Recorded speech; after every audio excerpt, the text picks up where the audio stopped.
Hi, I'm going to read a poem, Mending by Robert Frost. Robert Frost was a New England poet, um, and he wrote this poem about basically trying to get along with people, trying to make connections with others who have different values, different ways of looking at the world, and failing.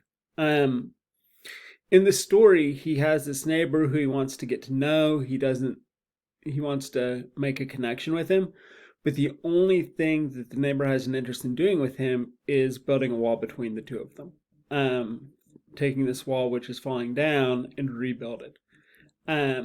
So the only thing that they can agree on is basically separation, but they can't even agree on that. So it's basically about kind of the difficulty of making connection, of trying to meet people halfway, which I think kind of has a lot of resonance and significance today. Mending wall. Something there is that doesn't love a wall, that sends the frozen ground swell under it, and spills the upper boulders in the sun, and makes gaps even two can pass abreast. The work of hunters is another thing. I have come after them and made repair, when they have left not one stone on a stone, but they would have the rabbit out of hiding to please the yelping dogs.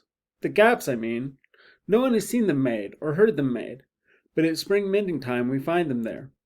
I let my neighbor know beyond the hill, and on a day we meet to walk the line, and set the wall between us once again. We keep the wall between us as we go.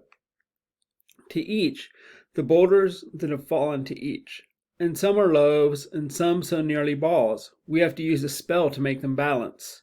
Stay where you are until our backs are turned. We wear our fingers rough with handling them.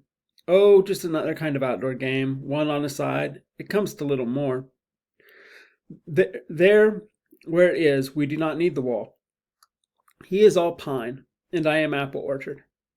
My apple trees will never get across and eat the cones under his pines, I tell him. He only says, good fences make good neighbors. Spring is the mischief in me, and I wonder if I could put a notion in his head. Why do they make good neighbors? Isn't it where there are cows? But here there are no cows. Before I build a wall, I'd ask to know what I was walling in or walling out, and to whom I was like to give offense. Something there is that doesn't love a wall, that wants it down. I could say elves to him, but it's not elves exactly, and I'd rather he said it for himself. I see him there, bringing a stone, grasped firmly by the top in each hand, like an old stone savage armed. He moves in darkness, as it seems to me, not of woods only in the shade of trees.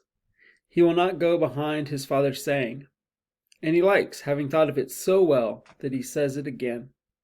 Good fences make good neighbors.